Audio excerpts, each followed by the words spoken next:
Welcome back to Fighters Drinking Coffee. Today, we're going to talk about training methodologies, coaching, curriculum building, and kind of a couple things that we look for or that we would say to focus on, or at least this is from our own experience, but things to focus on at each belt. So it's kind of curriculum building, training methodologies, and coaching concepts. So these come from a listener question. Scott, how about you go ahead and give us the word for word on that? Yes. That way we people know what we're looking at. I have it right here. All right. So this question is regarding BJJ pedagogy, which is the word. Yeah, that is the word. I was going to screw it up, so I wasn't going to say it. That's the English word from a Greek root, pedagogy. Okay.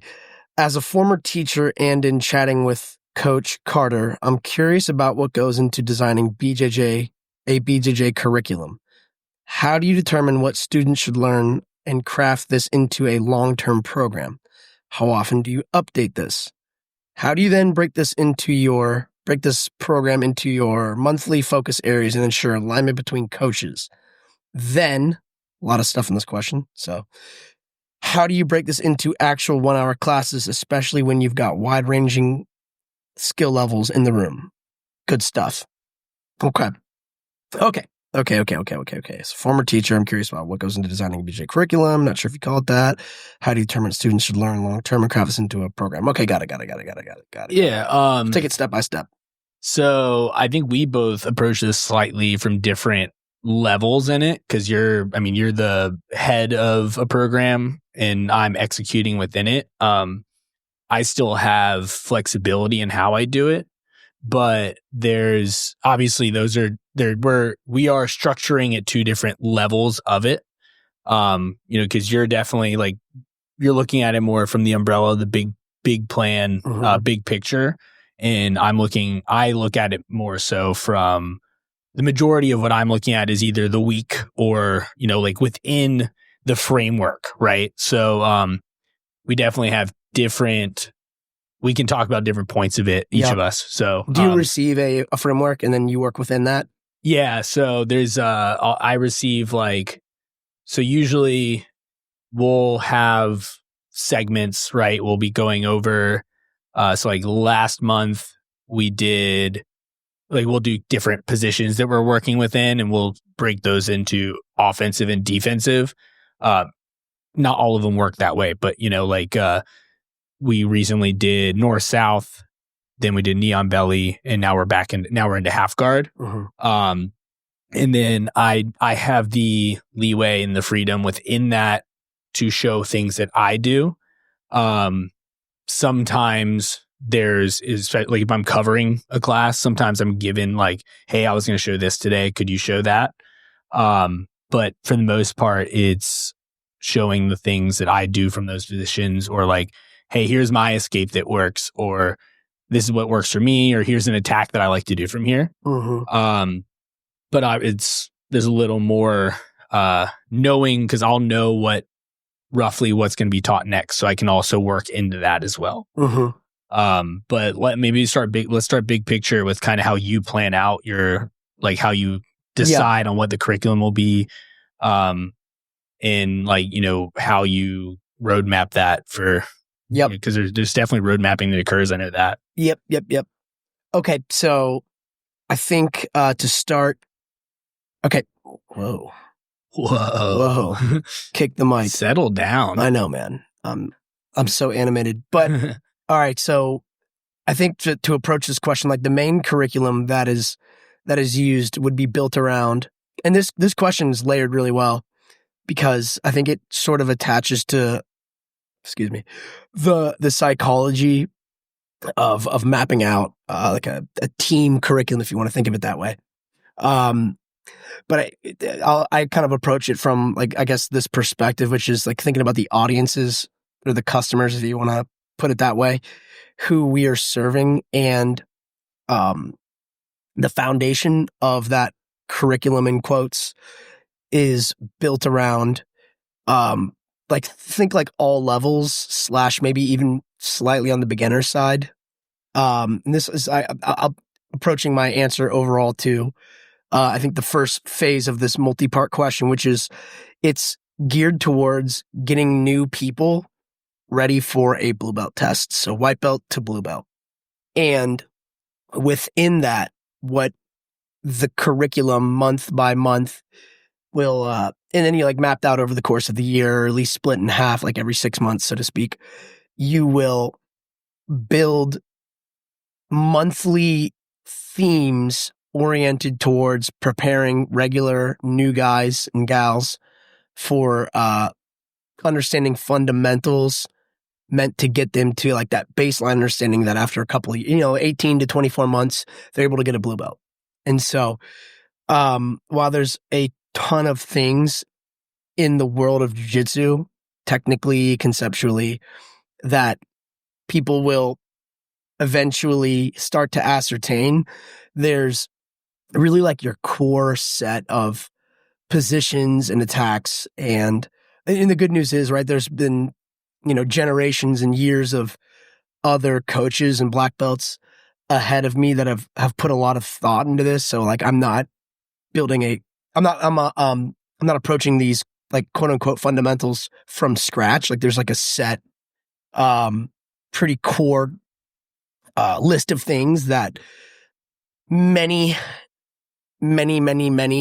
coaches have agreed upon are like the main thing. So think like your positions, your guard, your guard passing, top positions, escaping all of those positions from bad, flipping it around, sort of like the offense / defense of all of this, takedowns as well, and cycling people through these things in a way that, and this does also get into trying to keep this fairly streamlined, by the way, but it gets into other aspects of the question too, which is taking these things and segmenting them, orienting them on like monthly, weekly, daily cycles so that it remains fun and entertaining for people as well, because it needs to be fun and entertaining for people to want to come back. The listener question also kind of touched upon like, I think, was it this question? We had another question that was tied to this, but it was sort of like what do white belts, blue belts, and purple belts need to be receiving? And again, speaking maybe a lot more to the white belts, but also like it's relevant at all levels, which is, I think, a theme of what I just mentioned, which is that you want people to continue to want to come back to training, because at the end of the day, we've talked about this a lot, it's that consistency of training that gets all of these folks, whether they're on a curriculum or not, ready for that blue belt test. The more structured and aimed in one direction the curriculum is, the better those folks will be at progressing towards that goal of getting that first promotion, or maybe even like the first couple stripes or whatever. But it's meant to like the whole thought process is meant to be oriented towards understanding the martial art in a, I'm going to say quickly, but while you can't skip steps, you can't rush that, but like it's meant to give people like a clear, thoughtful pathway to progression that gives a whole group of different coaches room to express themselves, because that's a value add for most academies where you have multiple different coaches with multiple different perspectives and understandings of these different areas, these different themes that I mentioned, that you might go like guard, mount, to give like some specifics. Like if you have 5 to 10 different coaches or more or less or whatever,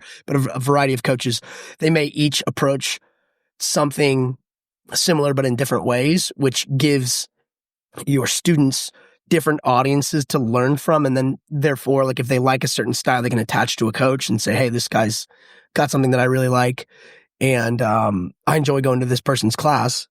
That kind of touches upon the class structuring aspect, which we can get to in a minute. But it gives that variety, but everyone is marching, all the coaches, on the same pathway, because it is a delicate balance of telling everyone, in quotes, like what to do and what to teach, but also allowing there to be the variety where people can express themselves. So it's like a balancing act. Well, and that allows, I mean, like you're touching on there, it allows your students to see enough different things, and they'll find things that work better for like their body type or kind of the rest of their skill set. So, I mean, that makes a whole lot of sense there. Yeah. And so, let's, how tactical do I want to be with this? I touched upon, I could even pull up since I write out these things for the team and distribute them, which I'll be doing in the next 24 hours for the month of September, for the guys, but for the coaches to then get after it and, the next month. But, you do kind of it's like I said earlier, there's the core set of foundational, scenarios, principles, positions, whatever, like call it what you want, that people need to see and re-see and reapproach from a different lens, because as they develop, they'll have a more trained eye, so you can kind of revisit something that you've taught before, but taught now differently, because the person you initially taught to like 6 months ago can only really comprehend certain elements of it because they're new. Do you remember like when this is about more about me, but I want to hear if this resonates with you. I remember like learning or starting out as a white belt, and like hearing words like leverage and pressure and being like, all right, like I know what these words mean, but I don't really know what they mean in this context. Yeah. Like early on, you're like, what are you saying? Like, yeah, you want to like leverage that? I'm like, huh? Like, Yeah, I kind of get it, but like well, my point of saying that is like, you'll hear this shit and it flies over your head when you're brand new. You're just kind of like figuring out what the hell's going on. And then, over the course of 4 or 5, 6 months, or maybe a year or two, like you might finally get what that means. And so when the person's teaching you as like a brand new person, like you might take in 10% of what they're saying. You come back to it 6 months later, and then like you're more aware of what they're actually trying to explain. And then like I could say the same thing 6 months later, and the person might then get like 50 to 80% of it. And they're like, okay, now they're learning a little bit faster because they're just more trained. They're more aware. They're more educated rather, on what I'm saying. And therefore, like it's just, I'm just using an example. I try not to do the same thing the exact same way every single time, unless there are aspects of what I'm saying that I know works, which point I'm like, stick to what works. If things are kind of going over people's head, or if they're not getting it, I'll approach it differently too. To try to get them to like that level of understanding and execution that shows that they're progressing. You see what I'm saying? Yeah. So like you have to be, and this kind of, this part of this question too was like, how often are you assessing it? Which is, I'm constantly assessing it, but certainly like on a weekly and monthly basis, and then like taking a step back, like in a biannual/annual basis to say, all right, like, are people getting this? Well, and you have to be open to like, you have to be able to like take in the data to like understand if people are actually progressing. Well, and it's good because you actually can get pretty real-time feedback on their understanding, right? Like the extent at which you have to re-explain during the practice of it, right? Like you'll have guys, you'll show a move and explain, or, you're explaining the concept. And then the quicker that you see that like skill acquisition, you're like, okay, I did a good job. The way that I explained it this time worked for this crowd very well. And then there's other times where you have to like, all right, everybody bring it back in. Let me point out a couple other things. And it's like, okay, I didn't do a good job explaining it. It's not that they didn't get it. Yes, but it goes both ways. I know what you mean. Partially that I didn't explain this well enough, or I wasn't able to articulate what I wanted them to do. Your example with like pressure, right? People don't really know how to apply pressure. Well, they think they do, right? But like initially, if you haven't done it, you don't really know how to like hold a person down. So you see a lot of guys like driving forward instead of settling down, right? Mm-hmm. And so you have to be like, you find yourself having to be more descriptive of that, mm-hmm. being like, all right, we're going to apply pressure here versus, all right, we're going to try to take our shoulder, put it on our hand. We're going to cut off to a 45 instead of trying to stay parallel here. And, you get these, you learn a lot more. We've talked about this in other episodes too, where you actually get better at the moves because you start to pick out the details better. But so like, yeah, you get that instant feedback on, all right, I'm able to now evaluate how to teach this thing or how to explain this concept because I was able to see how quickly they were able to understand it. Mm-hmm. So, yeah, absolutely. Well, and these things don't happen overnight too, which is, you could be a really good communicator and deliver what you think is like, man, I nailed that. Like I explained that really well. But each person this is part of the challenge of the job. People learn differently. Mhm. And like you said, like you might be talking about like an idea, a concept like applying pressure, and someone might need you to tell them, put your hand here, put your hip here, drop your weight, concentrate your weight on a leg or something on their core. And like that person might say, all right, got it, check. Like you told me specifically where to do this. Some people might just need to say, hey, drop your weight. And you're like, all right, got it, pressure. And some people might not get any of it because that's just not how they learn. So it is, and this kind of another part of the question, which was like different skill levels, different like people. It's like, it is a bit of a challenge, which is why I kind of go back to like, you reduce it down to like the core principle, basic things and to what you just, oh my God, I keep blasting my microphone. But yeah, I know, man. To what you were, articulating a second ago, which was that like, I like reteaching certain moves over and over again to do what you talked about, to see if people are either hearing it differently in a better way, they're learning it better. Or maybe am I explaining it in a more efficient way? I think that part of the challenge of a coach, this is something for sure that I've gone through, and I'll drop in and see how other coaches are doing too on this thing, which is that definitely talked about this on the podcast before too, which is like I think mastery of something is being, as a coach for in this scenario, is being able to deliver it as quickly as possible in a way the other person receives the message and understands it in as few words as possible. Not like long, drawn out monologues where you talk and rant and you say things that make you sound smart.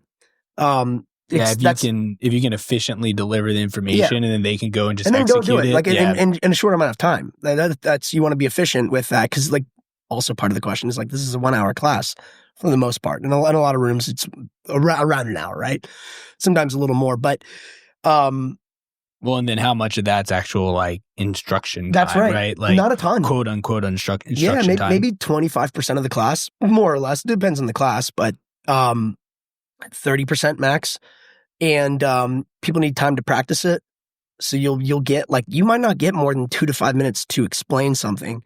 And then it then becomes a matter of like having people deploy and start practicing that. And then you run around and you keep an eye on as many people as possible to say, all right, like, let's see how they're doing. Cause that's the feedback part. That's where you get to see like, all right, do these guys see what I'm saying?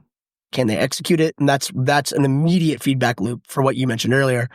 There'll be a lot of instances where I'll have like 2 or 3 things queued up to teach.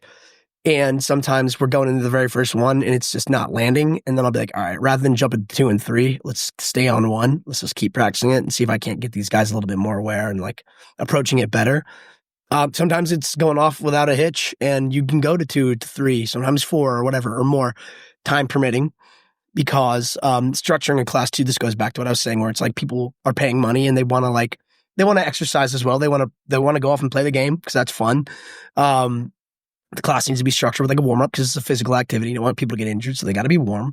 They want to walk off the mat with at least a little bit of a heartbeat, like a pump and an elevated heart rate. They feel like they I got some exercise in. Because I mean, a lot of people, this might be their main form of like physical activity too. That's right. Yeah. That's right. So you have to be conscientious of that as well. And that goes back to that theme of saying what I mentioned earlier, where it's like, hey, let's get these guys having a good time, get them to learn as much as possible in a short period of time, practice it, be conscientious of the fact that, and I tell people all the time, I'm like, hey, if this is your first time seeing this, it's okay if you don't master it at the end of this class. That's normal. So don't be hard on yourself. Like try to pull away like as much as you can out of it. No big deal if you don't get the whole thing. Because we want them to come back. Like they need to keep practicing. They'll see these things again. And that's also part of why, like when you structure these classes, you want to give them time to spar and do things, because you may talk about one thing during class that they might not actually get into in sparring or drilling or whatever, unless you're like very intentional with your drilling, which is good to do as well. But this is kind of how the structure, like, okay, I can talk about like what the curriculum actually entails as well, because this touches upon that as well, which is that like we'll have themes either for definitely for months, but within that theme, so to speak, there will be a variety within the month, there'll be a variety within the week, And sometimes variety day by day. But then I've also experimented with like consistency across days or weeks to say, all right, let's give these guys a couple days in a row to work on a thing. On one specific one, thing? one, maybe like a mount attack. Like you want it to be broad enough. Again, going back to what I was saying, we're like coaches, we're not all doing the exact same thing. Sometimes you might align on that too. Look, there could be value in that. Like I know there are some places where the curriculums are extremely laid out. Yeah, you have like, on this day, we're doing this move. On That's this day, right. we're doing this move. That's right. Yeah. Which can be a little bit formulaic and maybe too structured. It's a fine line. Like, Yeah. so, I mean, when we came up, when we first started, like, the curriculums were like, I don't think anyone I ever trained with had a curriculum until like 5 to 8 years ago, which is weird to say. I mean, maybe that's a little bit, that might be a little bit extreme, but a lot of it was like, when I first started, it was like, show up, you're going to get what the coach had on the top of their head for that day. And it was still cool. Like you would do it. You'd be like, I don't know what I'm getting today. Move of the day. Yeah, move of the day. Random move of the day. Yeah. And like you'd go out and you practice and you would learn.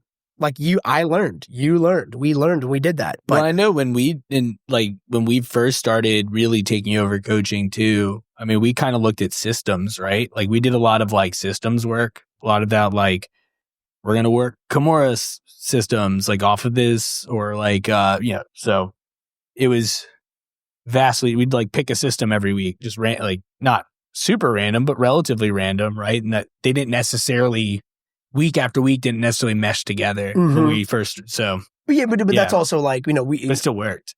Yeah, of course, people still learned. People still trained with us. But all those guys are black belts now. So yeah, well, yeah, no, 100%, man, and like that goes back to the consistency thing. Yeah, what I mentioned was like those guys just like we kept training. They wanted to keep training, and like at the end of the day, you can have like you should have a plan. And it should be thought through because that's kind of the point of what we did is sort of like, in the early days, a lot of folks were pioneers. We're pioneers, man. Like there wasn't a lot of structure to these things. So it's sort of like we get to look back at that and say, all right, well, like what were the pros and cons of that? And where can we implement more and better for our people to, and then this is like, I think again, like a theme and a responsibility of a coach, which is like, how do I make these guys better, faster than I got better and faster? Because that's why they pay us money. Yeah. That's why they pay us money. Because, like they're paying us for our wisdom to deliver as much value and get them to where they can gain and gain and gain because they want to see that discovery. And that's what gets people excited about it. One cool thing about like the feedback loop we talked about, like that I like when I either do private lessons or I teach classes, and a lot of times I'll get this from people who will come up and ask me questions. We've talked about that on the show too, which is like people will ask good questions. I'll get varying degrees of quality questions, no big deal. But I'll respond to them and then like someone will come back later and say, hey, like when you mentioned that X, Y, and Z and I started thinking about it and I did it, like you get like what people, when someone asks a good question, you can tell they've really thought about it and like they're thinking about it. Like I've noticed this with people. It's like sort of like what you give attention to. Actually, Nakapan has this saying that I really like. That he relates it to business, but it relates to everything. Which he goes, what gets measured gets managed, which I like. Which is really a code for like if you're paying attention to something, you're thinking about it, and you intend to do it, like you're going to do it. So I think that applies to teaching, which is like, hey, like someone will come to me and say, I have a question about like this half guard thing, this knee shield's driving me crazy. What do I do? I'm like, well, try this thing.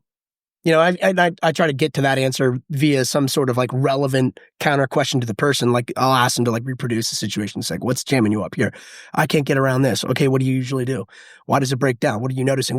Sometimes I ask them like, what do you think's going on? A lot of times people know the answer. They just need like some help, like problem solving around it. But like, I'll do my best to get to the root of something. And I'll give them like, again, as short and as to the point as possible. Hey, try this one thing. A week or two later, they'll be like, yeah, well, I tried that. Hey, man, it's starting to work a little bit. Now I have 4 or 5 more new questions and new challenges. That's jiu-jitsu for you. But it's like a cool way to say, hey, if you do this thing and you think about it, like it'll start to work. And then they'll see that and they'll be like, damn, all right, cool. Like this, it's good to know. It's good to know that like there is a solution to this problem that I'm looking at. And if I put some thought into it, I can kind of solve this problem. And then you'll move on to the next problem because again, that's just jiu-jitsu. There's always another thing that's going to face you and make you like think and problem solve. And literally sweat through it. So it's a cool, constant working and evolving martial art. Like, hey, shout out to jiu-jitsu, you rule. But yeah, like there's that, dude, I went on a tangent there. There's that like thought process and that the discovery that I think you want people to see that. You want people to like go out there and see it for themselves. Well, yeah, I mean, that's the general ideology behind like the whole CLA eco thing, right? It totally makes sense. Right? Shout out to Greg and the boys who I know we're not going to talk about CJ. We can talk a little bit about it. They did a great job. The American, I forgot the name of the team. It wasn't the Misfits, but whatever. Greg seemed great yesterday, man. And yeah, and he deserves some credit for what he does. They were the Gorillas, I believe. Yeah, they looked good. Were they the Gorillas? I think you're right. Yeah. Whatever. We know whatever. His team, Greg's team. Yeah, Greg's team. Team Americas. But yeah, no, you just like shout out to him, and like I know people have been critical, including ourselves, but also he deserves credit for talking about this, which even though a lot of people have done that style of training for a long time, he gets credit for putting a label on it. He spent a lot of time. He's been the most vocal about trying to expand that training methodology. Yeah. So and it does. I think what I like about that I have certainly seen in my years of coaching as well is that it helps people get to that discovery themselves. And like I remember when I was a white belt, dude, and I remember the first time I landed an armbar from guard, and there was like this light bulb moment, like, oh man, this shit works. Oh. Yeah. And like that, this is like that. I'll never forget that because it was just like the moment where I'm like, damn, dude, like, okay, like you can actually do this shit. Sweet. Well, yeah, you definitely get like a lot more of those like light bulb moments. And sometimes some people learn better that way too, right? Like there's guys that just learn better through like, I mean, I learn better through problem solving versus like seeing a move. Like I like to problem solve. So that puzzle stuff works. Like I like that. So for me, it actually works pretty well. But I mean, there is a level of base understanding that's required for it. In my opinion, I don't know, but I think there is like, but it works. I do like a hybrid method, right? Like I try to work it into my class structure. I think the challenge in like what Greg is attempting to explain with his methodology, with his pedagogy, is that word of the day. Word of the day. And now this is where like, I mean, to respond to what you said, I think I would imagine most, there's just the two of us, but I think if we polled 10 people from random gyms, I think most people would say that like when they see and can track and like pinpoint, walk through their own mentality, like a moment where they like saw something click. In other words, like they discovered it for themselves. That's the best way they've learned. I think most people do respond to that. It's like you said, providing that, like the challenge is providing them with the right, like it's like, what's the right way to get someone as quickly as possible to that point, which I think was Greg's thought process is like, this is how I found successful people doing that. And like, you know, the hundreds, if not thousands of other coaches who are doing that in other ways as well, all of whom have experience and success doing it in other ways, or similar ways, but like also slightly different ways too. That is the challenge. Like you said, it's sort of like, I do think that the method of combining both like, hey, explain a thing, try not to spend a ton of time on it, be as concise as possible. Like we've talked about, put your students in a scenario where they can practice it and then like see it for themselves so that they can be like, wow, like that light bulb moment happens. They're like, dude, I did it. And now their job is going to be continuing to do that against better and better people. Cause this is the root of like, usually when I get these questions that I allude to, like after class, it's like, the first question I usually ask someone as a counter question is like, all right, well, who did you try to do this against? It was this purple belt. I'm like, yeah, no kidding. Like the purple belt made you like, this is going to be a white or a blue belt, and usually a white or a blue belt. Could be anyone, but like I always ask them, it's the questions only come when they're getting jammed up in a scenario, which usually, like if they can pull it off against a white or a blue belt, like they think they probably know it. When you go to a purple belt who's better and is forcing you, like you know elements of it, which is like what I said earlier, where it's like, if we'll explain something, you'll get 10 to 20% of it because you're new. And that's just, for most folks, what you can absorb at the time. You go and you do it for a while. It works on people of a certain skill level, but then you're going to run to the guy who can receive the data, the same data that I'm giving to that white belt at 50 to 60%. So they just know it better than you. And so you're going with your 20 to 30% awareness of it, which is getting you some success against people of lesser skill levels, no problem. And this is all, by the way, positive, because now that what I usually, when I ask this question for a reason, because I always flame it, I throw it back at them as like, this is a good thing. Like you're just trying to do a better job against a better player at a thing that like you've had some success with, some setbacks with, you just want to get better at it. No problem. So this is a good thing. This is normal. You may not be doing anything wrong. Well, you may not be doing it. You're definitely not doing everything right. Otherwise you wouldn't be asking me the question, but you're not bad. You're not bad at what you're doing. You probably know the answer. The other person you're going against is really good. And so they're forcing you, like when they see a mistake that you're making, they're just going to exploit it. Therefore, like, yeah, you got to tighten up some things. Let's go back into it. Remember when I said this one thing about getting the right grip or the right position on blah, blah, blah, or whatever? And they're like, yeah. I'm like, you know that, right? They're like, yeah, I get it. I'm like, all right, well, that's what you need to get better at because they're just beating you here. Yeah, so you got to be a little bit tighter on something like that. It may not always be that they like lack, the overall understanding. Could be that their overall understanding is insufficient and there might be one or two pieces within it where it's like, hey, just dial back into this one thing, practice that a little bit more, rep it out. And if like this does go to the curriculum challenge part 2, which is like you have an hour or 2 hours. I don't know how many classes some of these folks are attending today, but like, let's say they're doing one a day for a while. Like you might get into that class and you may have a question about something that let's say it's me and you. Me and you talked about it a day ago and it's on the top of your mind. The theme for that day might not be what you have on your mind. It might be something different. And so they might not get to practice that thing that we talked about until sparring or the next day or the next time it comes up in the curriculum. So it is providing them time and access to go in and problem solve some of these things, which is also why private lessons exist. So people can kind of get access to a coach, get that extra time to train, really get in there, work on a thing. Because it just gives them like that hour or so to be very targeted. It's more difficult to do that when you're going to classes. And then that I think is just a matter of like, I think all of these things, when I get these questions, when you get people who come to you, like, so they're very good things because it tells you that like someone's like really like, they want to learn. Well, it shows they're paying attention. They're interested. Like, I mean, for sure. They're thirsty for knowledge, which is a good thing. And so like, usually I'm like, hey, like this is, look, you're passionate about this. You're thinking about it a lot. Like, do you want to get some extra time to practice this?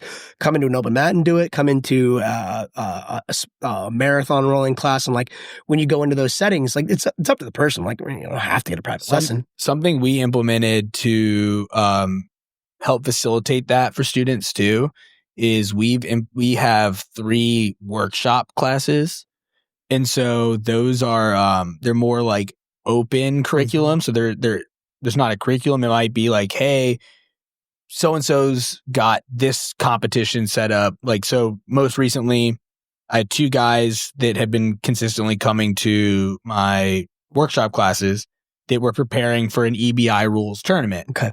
And so we focused on EBI rules. So what we did was this is a little more beyond just the learning curve, but there is a learning portion to, hey, we're going to do 10-minute rounds. Your goal is to either submit them or get through the 10 minutes.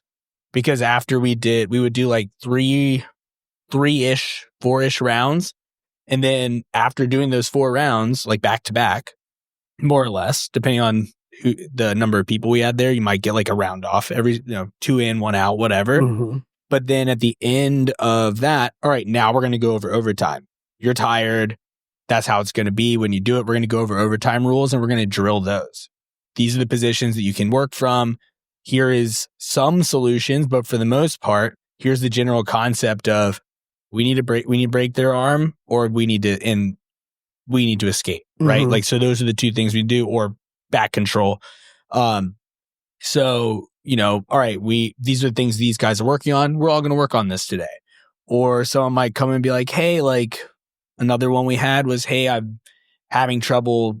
I want to get good at this Choi bar thing. I went to this arm saddle seminar and I was having trouble executing this. I want to work on that. Mm-hmm. So, like it gives more of a format for people that are either more advanced or they're, like you're saying, are trying to work on something that they had practiced before, but now it's not the focus of the curriculum and they might not see that again for a year, 8 months, whatever the curriculum allows. So, and it's a separate format outside of open mat where like, hey, we're going to force you to actually work on things in a more drilling situation versus, this guy is over here in the corner drilling and all these other guys are rolling. And then all of a sudden you're having to move around because people are going live and you're trying to work.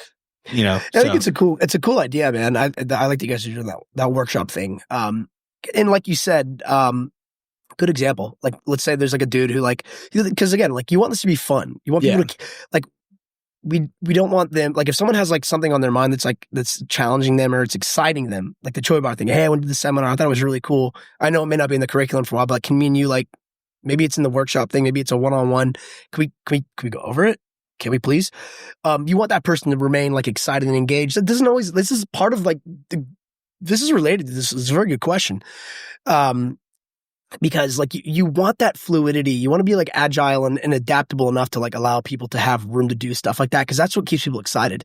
And as you said, after people get to like some folks, like, I mean, I do a lot of private, I have one private lesson with a guy who, we go through like, YouTube videos and Instagram clips, and he's like, dude, this stuff is awesome. Can we do this? I'm like, sure, let's do it. And he's a purple belt. He knows what he's doing. But he's investing his time and his money in doing this. And like, he's been training long enough that it's like, hey man, like let's make good use of your time and money. Want to do some fun stuff? Let's do some fun stuff. Sometimes we just roll. Now if I were going to be like, all right, man, like what to get your brown and black belt, by the way, to get his brown and black belt, just needs to keep showing up. Nothing crazy about that. So he'll get his brown and black belt if he keeps showing up. But, I could also very easily say, no, you just need to do these fundamental things, like screw all this internet shit. But at the same time, like, want them to have fun, dude. So it's sort of like this balancing act of saying, like, I can give you my curriculum and like can get you to your black belt, do these things. But also, like, at the end of the day, like I said, it's just consistency. He'll get that either way, whether we're doing like guard passing, fundamental stuff. But if that gives him burnout and he's like, this is just getting boring, dude. Maybe he doesn't show up consistently anymore. And then like all of a sudden he falls off and that brown belt, that black belt kind of eludes because he doesn't show up. The value of him being like, dude, this one, like he's a paying customer and knows what he wants to do. And it keeps this whole thing fun for him. So he wants to continue to show up and like just have an avenue to do like exciting, fun shit that keeps him on the mat. Dude, there's value in that. Yeah. That hour is that's his hour, man. That's his hour of release, right? Like, yeah. we can work our guard passing in live rounds, but this is the time to like, hey, I want to get good at this cool, fun thing, and then I'll eat my vegetables later, right? Dude, like, I love that phrase. And yes, that's exactly what it is. And like also, like he's a lot of that hour too. Sometimes we'll do stuff. Basically, like we'll go and we'll be like, all right, this move is bullshit. This move is bullshit. This move is bullshit. That one's good. That one's good. Okay, let's do that one for a little while. All right, this one actually could fit for you. So, and he's also more educated because he is a purple belt. He spends a lot of time studying and like he loves like, he's an analytical type dude. So he like likes looking and learning. He's like pretty smart and kind of understands many of these things already. So it's like, all right, dude, like we can make this, we can use this in a lot of different ways. And yeah, so it kind of gets that theme of, keeping him having a good time, enjoying training, not being too formulaic. Cause the other thing too, people have like day jobs, people have structure, people have families, people have like rigidity in a lot of ways. Not the devil's advocate against curriculums, but there's probably also a case to be made for letting people kind of just free flow sometimes, giving them like a little room to like just have some fun. Yeah. You know what I mean? Like without like too much structure and too many limitations. But at the bedrock of everything we do, there's got to be a curriculum to keep people on track. When I first started off, like at the beginning of the episode, thinking about this, like this, for all intents and purposes, everything we're talking about here is really oriented towards like your beginner and like all levels style students, not even quite getting into intermediate and advanced, which like I also have experienced those audiences as well, where you more or less do similar things, but you push it at a little bit of, I guess you'd call it a higher level. Like you can kind of, keep a similar thought process on what worked for the new guys. It will definitely continue to work for the more advanced intermediate guys. You just do it at in a different tempo with a different degree of rigor and higher expectations. But it also allows you to kind of throw in the more advanced moves and experiment and kind of take that same structure and pedagogy, but apply it with the ability to add in new ingredients into the stew. So, your orientation towards these different audiences, it remains similar, but like it can start to evolve a bit too. But I've always been a big fan of saying like what works for like a lot of what I tell these guys to when I teach, like even the white belts, is like, this is stuff that like I've continued to do over 20 years. And even more, like some of that I do even more as I've competed, as I've gone with better and better players. I'm like, this is like, There's all kinds of stuff I can show you, but what I'm going to put in front of you all is stuff that I know works. So I want you all to get good at this. Well, yeah, your fundamentals is what wins at the end of the day, right? Like fundamentals wins medals. That's what that's something I actually heard yesterday. But yeah, like those basics are the things that those are the things that win your matches. Those are the things that make you better, right? Than the advanced stuff is good and all, but it's a separate, like that's a whole different there's a whole different avenue. You don't need those things to be good, but you need to be good at the fundamentals to be good. No, 100%, more man. than anything else. Yeah, and it goes back to the core, which is that you have that like attachment to things that you know folks need to work on, because jiu-jitsu inherently has its limits too. Like it's a grappling art built around like holding a person down and submitting them, and then like within that there's like a set amount of very specific scenarios. When I say very specific, I mean like just like I said, it's like side control, guard, top and bottom, the takedown game, offense and defense. The pins that come after you've passed someone's guard. And then like once you're pinning and controlling someone, it's like, how do you get to a submission from there? So it's like, there's just these overarching consistent positions that like that inherently has parameters. It gets on a striking art. So it's like, we're not going into it saying like, we're going to get here and then like, you're allowed to punch them or you're allowed to do all this stuff. Like as the parameters broaden, like you can go in many, many, many different directions. So, like the art of jiu-jitsu kind of like it in a good way, keeps us like limited enough to say, all right, this is what this game entails. And so within that, while those labels I said have so many things you can do, it gives you that like broad range of like telling someone like, this is more or less what we do. Like our curriculum will be like, all right, it's going to be this month, the month of August. To give you like a specific example, last month when you guys are hearing that. Right. Yeah, true. Like, Yeah, well, whatever. month. The month of August was oriented towards like attacking from top position, which is a broad statement, but nonetheless still parameters, which is a contrast from like a month before we did like attacking from bottom position. Sequenced through the month, there were scenarios where it's like, hey, right off of the takedown, you're going to see someone's guard. How do you approach the guard? How do you then tango with, like, approaching the guard is different than actually getting in and passing the guard. Like, we do the guard and regard drill. Yeah, so, like, I'm getting in, I'm approaching it. I want to approach this guard because as the way I approach it will lead to how I pass this guard. So it's sort of like entering into, think like when, like, if like anyone's wrestled, listen to this, it's like when you hand fight. Like you hand fight really well and like that sets you up for a shot or an attack. Sets you up for your entry point. So it's like set yourself up for an entry point to guard. Once you've got that good entry point, you're already off in a good position because you have that good entry point. Well, now we're executing the guard pass. This could be the next couple of days. This is your point of engagement too, right? Like a lot of the passing game can be lost in how you engage the guard. So it's super crucial that you do it the way that's going to be good for your game. Because if, there's a lot of ways that you can approach the guard and end up in a really shitty guard position. 100%, man. And what you made a comment earlier too, which I also think lends like the different coaches, different styles. Like this guy referenced Coach Carter. Coach Carter's like 6'3", tall, longer guy. He's bigger than me by about like 65 pounds. He does things a lot differently than I do. And but we nonetheless have to do the same thing. I have to approach the guard. He has to approach the guard. Here's how I approach the guard. And that might make sense for people who maybe have a similar build to me, the way I teach it, or people who maybe they think similarly to me. But there's going to be a whole room of people who might say or think, or maybe either look or are built this way, the way Carter's built, who respond to that, or possibly just think the way Carter thinks. And when Carter explains that and shows the way he does it, which he and I have been training together for forever. So we definitely have a lot of similarities, but Carter's a black belt. He's earned his ability to like explain the way he does things. So like he's going to show his thought process on this. And again, we're aligned in a lot of ways, but like we're also different in a lot of ways. And we have to be because like we're just like two pretty different style guys. I mean, we're built similarly. That's right. We've trained together. We do a lot of time. stuff we similarly. Do stuff very That's similar. Right. But even you do stuff differently than me too, and vice versa, right? But absolutely. But he also, when you get into these vast differences in build, you have way different problems you have to address. Like the problems that we get when we approach guard are going to be a lot more similar than the problems that he has to deal with, because limb length, he's got That's a long big ass thing, legs, man. That's right.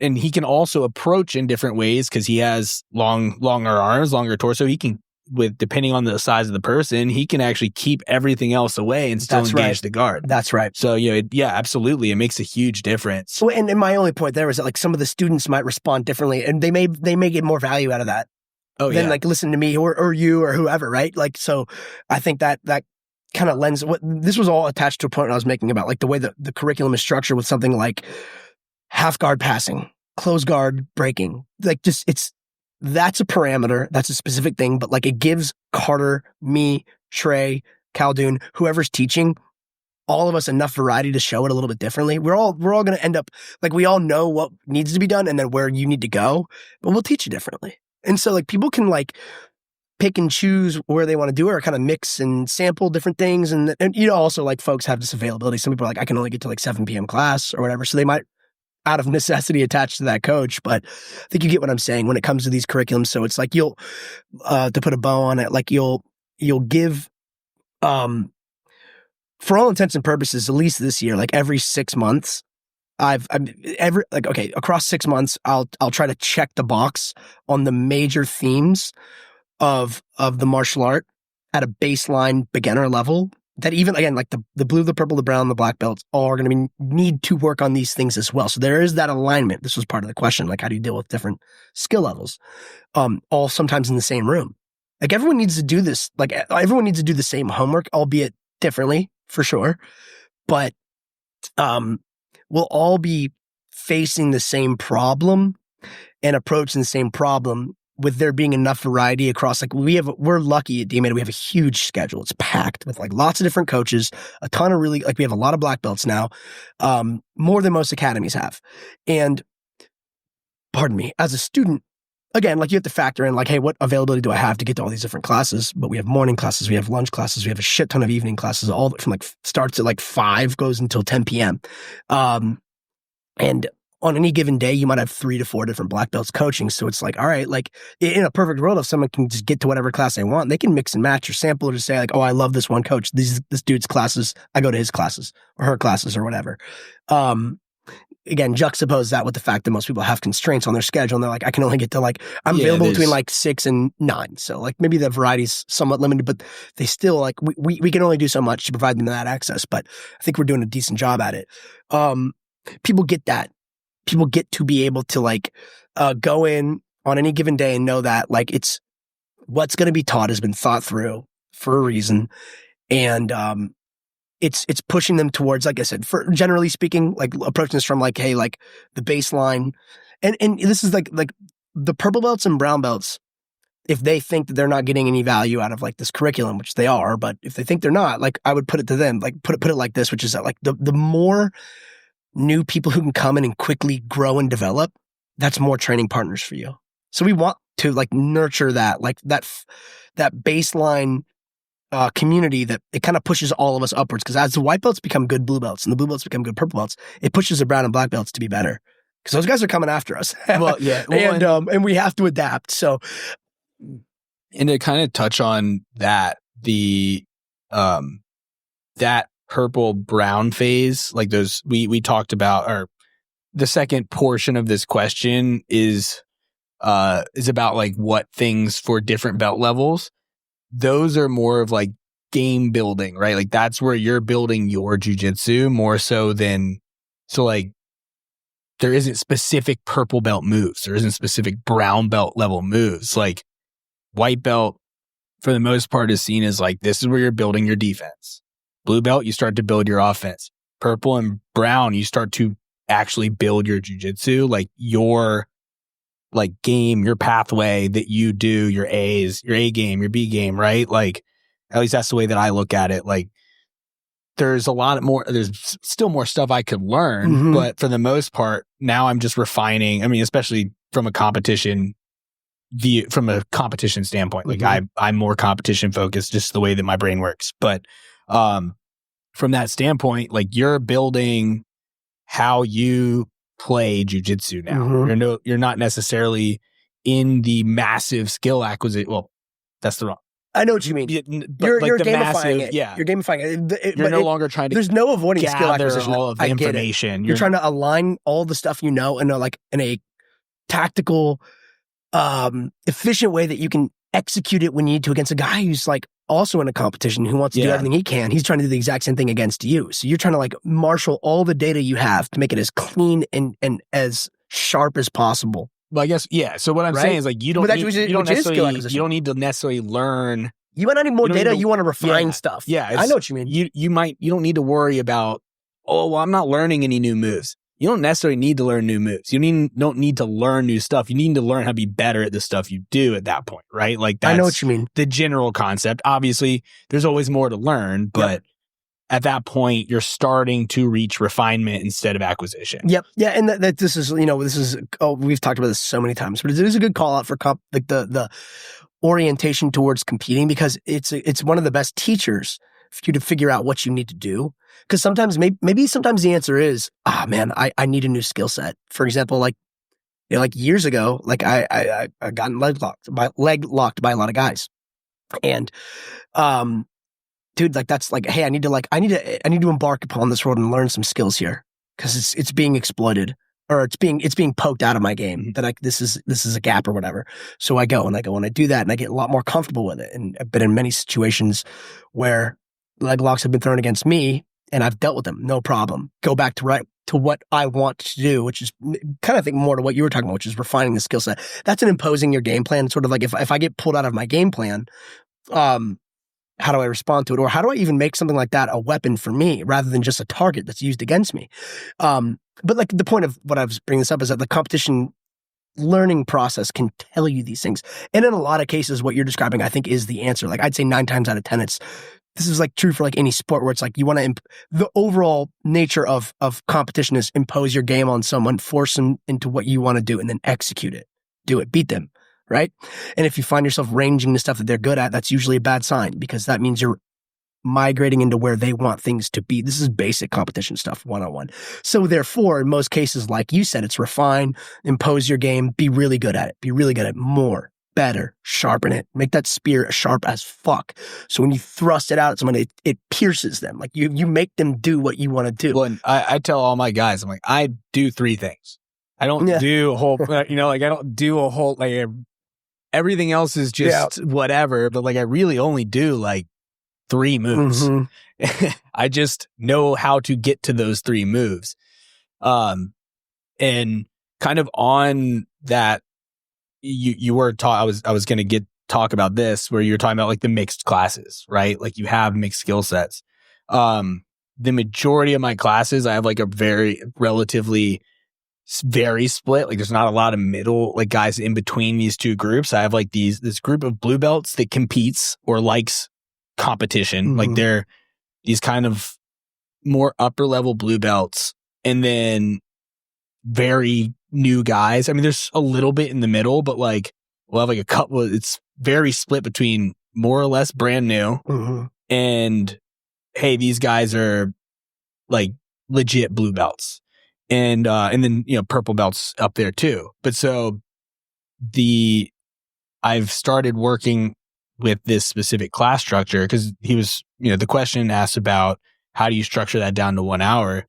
And the way that I've started approaching that is by kind of forcing them to do competition practices. Mm-hmm. And some guys like that. Some guys don't. Some guys just do it begrudgingly, but they love it at the end of it. They suffer through it and then they're happy. Cause they do get better. Like all these guys get better. And one thing that I've started doing, we do our warm up, and then I'm like, all right, I'll take whatever position we're working on, and we're going to play just like we do it on Saturdays. Here's the game. I explain the game real quick. I don't show them solutions yet. I'm saying person on top, this is the position you're going to be in. We're going to build this position. Person on top, you're looking to, so we did half guard recently. Person on top, you're looking to pass. Person on bottom, I just want you to prevent the pass. And if they give you their weight, sweep them. So like, if you feel like they're off balance, sweep them. All right, 1, 2, 3, go. Everybody goes. They're going. I'm watching, and this kind of helps dictate what I'm going to show too. Sometimes they go through it, and then all right, everybody break. Now we're going to. I'm going to explain the game again. This time I'm going to provide some solutions. Yep. Here's what I do here. All right, let's go again. So I show it from top and bottom. Then they go again. All right, cool. Now I'm going to show the move. So then I show them the moves from that position that I wanted to work on that day. And it gives me a little bit of background on what details I need to focus on, because I can now see what everybody's doing and where they aren't able to execute. Sometimes guys are hitting the move already that I'm going to show. That's fine. But there's always more details, right? Like, okay, this person doesn't understand how to apply their shoulder pressure when they're hiking up and doing a pass that way. Or this person doesn't understand the concept of, or they need to refine how they're getting their underhook. And, so it gives me a little bit of direction with how to, it's almost like, hey, force them to do a review. And so it gives me a little bit of direction on what to focus on when giving the move. We work the moves. I always do an A and a B. So I always have the moves play off each other. So it's always like, all right, this is the first move. All right, cool. Move 2, if they go to react this way, that gives us this other move, right? So, example, we did a far side armbar from knee on belly. If they change the way they post or react to that post when you underhook, now you have a darce. So, it gave us, it started creating it helps to improve the game, because now when they're playing the game, they're actually going between moves and they're becoming more fluid versus, this move didn't work, reset, right? Try something different. Now they're actually looking to set things up using other things. And it's been pretty cool to see like that's been working. So it's kind of like hybrid eco stuff. It is. I'd say it's very eco. Yeah. I've kind of experimented with some of that formatting too, which I think is great, man. I've done that too. Sometimes where I'll be like, all right, I'll sequence a class on like one thing and I'll have them do it first with like pretty much no data. Like you said, kind of see where they're at. Then introduce one thing. Hey, do this. And then pay attention to see if they were able to make that improvement. And I also like a lot of times will ask them for feedback. Like anyone care to like talk about how that went or what was good / what was not good. And then maybe even go and have them do it a third time. Like you said, and kind of in the gaps, like you can point them in the direction, get them to execute whatever that objective is a little bit better, and then let them keep doing it. Cause like you know this, like we've done so many structured, like situational training sessions where like we'll do the same positions over and over and over and over and over again. Cause like, again, you don't get good at doing something. You don't get good at something just doing it one time. It's not enough. You got to do it a lot of times. So, and like with different people. So giving them that a chance to hit it a second or a third time, with more intel, with more, education, sometimes simplifying things, it gives them that opportunity to like, all right, like run it again. Maybe they do it a little bit better. When I think the live feedback too, like the feedback of having a live resisting opponent, it helps a lot because it also helps them ask better questions, because they're like, well, I tried to do this thing and it didn't work. I'm like, okay, show me what was happening. Oh, well, you weren't getting this right, or, you weren't actually applying this grip, or, it gives you, like you were talking about earlier, hey, like you did know the answers, but they were providing a new question, right? Like they were asking, you went to answer the question that they were providing you, and now they're giving you a new problem to solve. That's right. Yeah. They sort of changed it up on you, didn't they? Like you started doing the right thing, maybe at the wrong time. They were like, that goes back to what I was saying earlier. It's like the white belt or blue belt will ask me a question about playing against a purple belt. And I'll be like, hey man, this purple belt's just they're making you work, dude. They're making you think more. So they're paying attention. Like when you do something right, they'll find the next thing you do wrong, and they'll be like, "All right, cool, you did that well." And you don't always get this feedback immediately in the moment. And if you ask them questions, is what I might tell these guys too. Just ask that person who beat you at a thing. What did you do when I did that? Would you mind telling me? And like sometimes you don't have time to do it because this stuff happens in the moment. Like in like the sparring where like your 5-minute round ends and you got 30 seconds to like catch your breath, get a drink of water, and go find the next person. So you don't have always that opportunity to do that. Or maybe the purple belt doesn't always know. Maybe they're like, I don't know. I just was doing it. I just did Jiu-Jitsu. I was just but doing I bet Jiu-Jitsu. they know. Yeah. You know what I mean? Yeah. But like, so that's why the question will come around like when they have a minute to think. But you said it well, which is like it's back to what we were saying earlier. It's like people will pick it up quick, and then like you said, the next challenge will present itself. Yeah, and that's kind of I think how our minds are wired. Everyone's sort of like always. It's definitely how my mind's wired for sure. Which is like, all right, what's the next thing?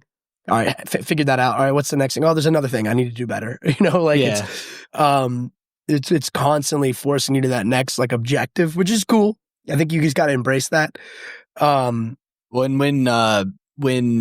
I'll hop in with guys for like at the end, I do more like the King of the Hill, like everybody's in, so I'll hop in there, and they're like, oh, people get a little bummed out because the white belt might get bummed out that they copy. I'm like, no, dude, like you made me do not the move, like you forced me to do something different. Yeah, like you were doing the move correctly, so I had to pull out something different. I had to like reach into my grab bag and pull out a new trick, right? Yeah. Like you forced me to play a different game. You did something good. I just have a grander knowledge because I've been doing this for so long. The parameters for success are not always like perfectly aligned. Yeah. Like no, they're really not. And I think that's important to call out too, like white belts and blue belts, if they're thinking about these scenarios against people who have like maybe 8, 9, 10 plus years of experience in them or less, but like more someone who's like just maybe knows more.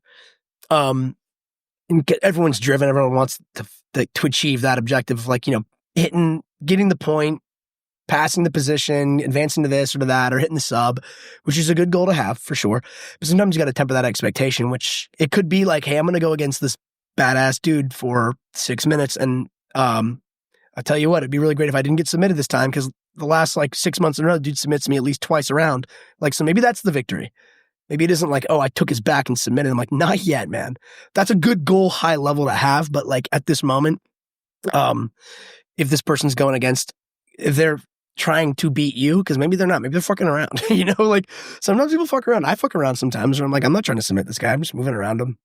I always tell them if they force me to do wrestling shit, it means that they were doing it right. Yeah, but like that's a good indicator, right? You can go to them and say, dude, like I wanted to submit you 5 times, I only submitted you once. Fuck, dude, good job. Yeah. You eluded me. Or here's one where like if you're going against like someone who's pretty physically strong, like just a physically capable and skilled practitioner, like, did you make them work hard? Did they have to muscle something? Yeah, right? Did they have to bench press you off? Yeah. Like, I mean, I've maybe as I've gotten older, this is perhaps something, although shout out to Asim for keeping me youthful and spry and strong.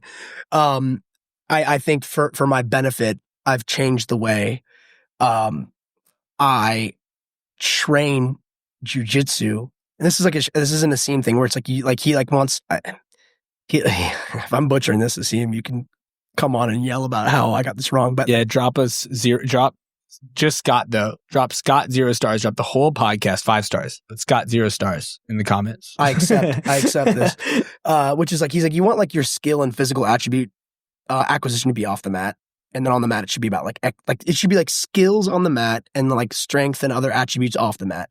Not that you don't merge the two together, but my point being here is you're not working cardio and strength on the mat. Yeah, like I'm trying to be skills. You're trying to do things the right way at the right time with like fluidity and execution and like in precision and accuracy. Which is I've tried to like, in other words, like I try to use like less athleticism unless I'm in the game of it.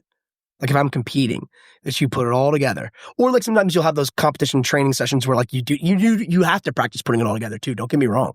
But the majority of your training should be like, let's do this stuff the right way and really understand it. So like me and Khaldoon train all the time, right? And Khaldoon's getting really strong and really good because he's constantly working. And I'll tell him like there's a lot of times where I'm like, man, like I'm only gonna get some of these moves on you if I like fucking go beast mode. And like I don't always want to go beast mode. Like sometimes I do.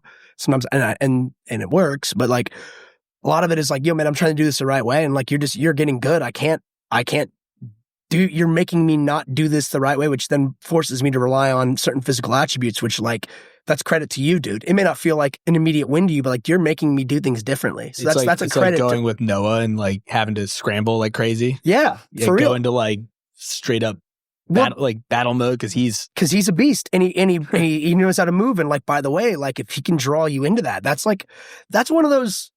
That kind of goes back to what we were saying, like competitive style. I think it's like maybe he's pulling you into a world that like he thrives in. Mm-hmm. And like, yeah, we want to be good in that world too. And we are good in that world too. But like, dude, like if he's doing that, that's like an initiative of the match management that like he should consider like a world where he thrives. And so if he's pulling people into that like scramble orientation, like, yo, man, like that's where you need to be like winning because this is your wheelhouse. The rest of us want to slow you down. Yeah.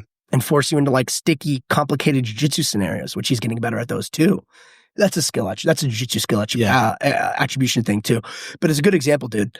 Because I don't get me wrong. I love a good scramble. It's fun. But scrambles a lot of times, like scrambles require like grit and determination to keep moving until you can get the point of the scramble. Actually, this was one of the themes of our curriculum.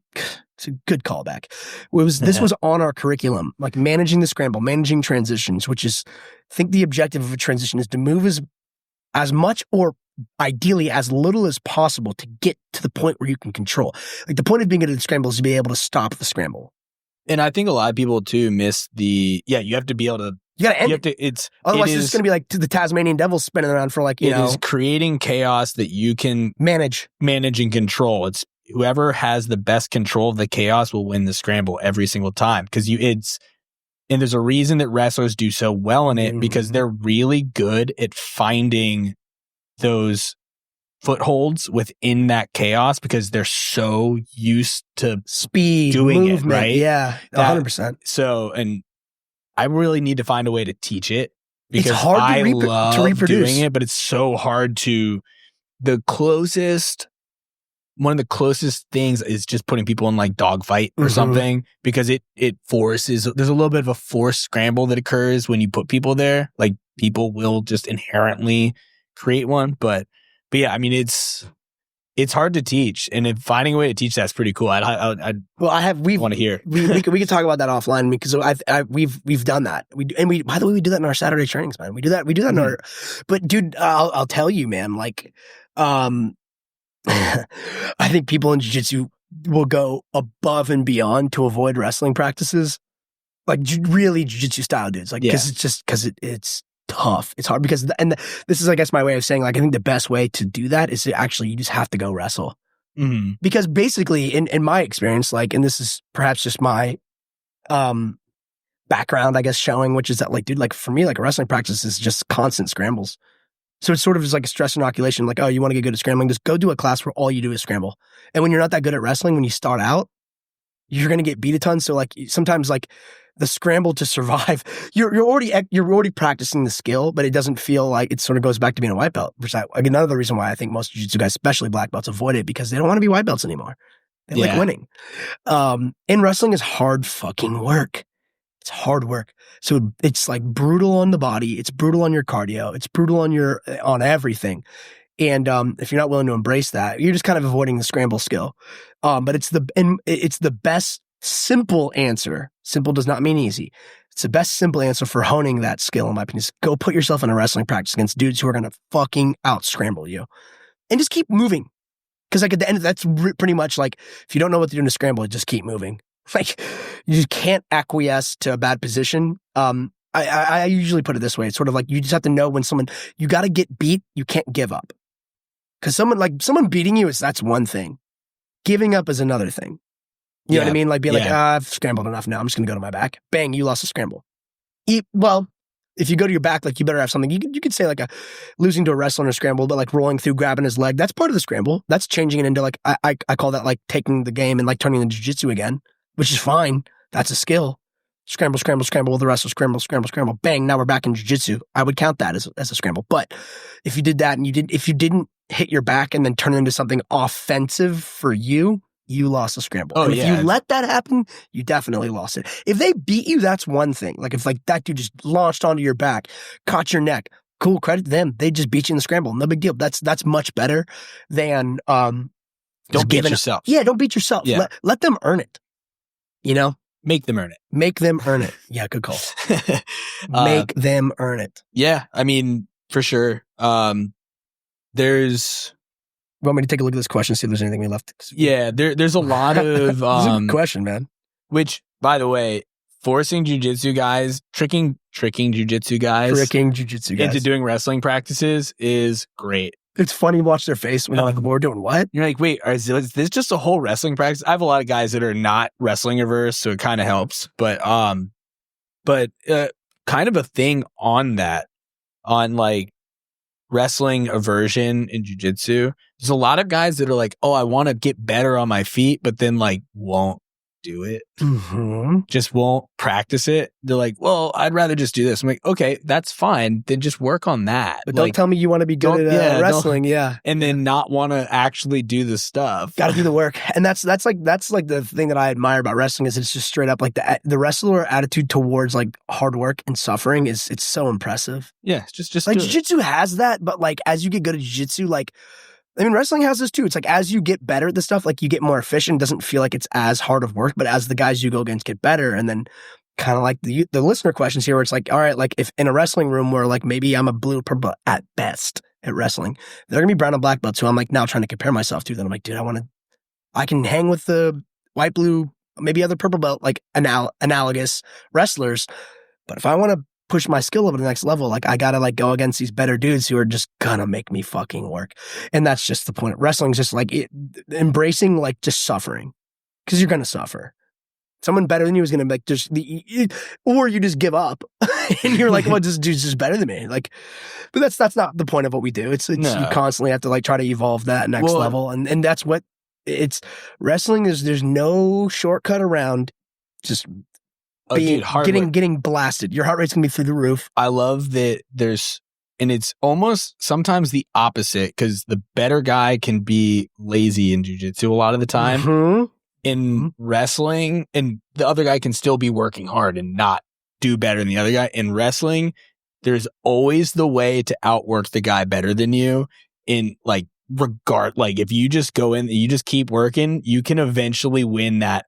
Like you're not gonna win every time, but hard work can always find a way to win in wrestling, because sometimes you just keep on people, dude, and you get it. It doesn't always work with jiu-jitsu because there is a slight difference, but in some of the engagements. No, I know what you mean, man. I mean, you're right. You're definitely onto something there. And dude, like if you watch some of the best wrestlers out there, like they have a high work output, the head movement, the hand fighting, like they're just grit, dude. It's grit definitely too. That's why it's such a cool sport, man. And like you see this in in all sports and in all combat sports for sure, but I see it like all the time. I love watching wrestling matches now. I almost enjoy watching it more than watching jiu-jitsu matches personally. It's kind of like whatever, just entertaining. Maybe I've watched so many jiu-jitsu matches, I still do.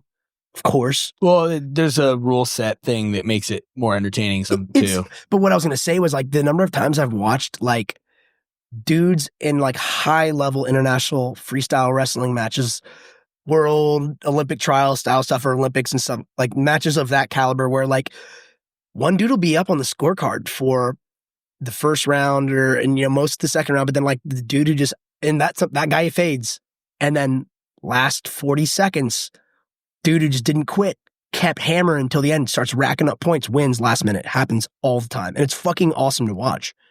There's like life lessons in that. Oh, yeah. That's why wrestling rules, man. Yeah, it's an amazing sport. Look at how we started on jiu-jitsu curriculum and finished with like, just go wrestle. Just gushing on wrestling. Just go wrestle, you guys. Yeah, dude, heck, that's, well, yeah. It wins a lot of jiu-jitsu too. It does. I mean, it's super applicable. So yeah, everything else, cool. Go wrestle. Yep. Was there anything else we need to touch on for this question? No, I think we hit it. We did We did a lot. Hell yeah. Hell yeah. Well, I mean, yeah, guys, that's most of our take. Let us know. Actually, this is let us know what you guys find you learn best, like how you are learning best in your classes, like when you guys are doing jiu-jitsu. Drop us some comments. If you're in the Discord, let us know in there too. Like, just when you're learning, when you're training, what do you find helps you like better retain what you're learning, or helps you get to the move quicker? Like, are you learning better when you're doing kind of the CLA eco based classes? Do you learn better from seeing the move? Do you learn better from feeling the move? Like, cause some people learn better just by having the move done to them. Like, they can feel the pressure points. Some people are more tactile like that. Some people like to just have it explained to them and they're able to pick it up. Some people can just watch. Well, I guess that's the same thing, but some people just watch and learn. So, let us know in the comments below, or hit us up on the Discord, comment on Instagram. Let us know how you guys find that you learn the best, or what you do like from the curriculums you've been experiencing. I mean, this is all about knowledge share. This is just our experience in jiu-jitsu that we're sharing with you guys here. And so with that, that's Fighters Drinking Coffee, guys.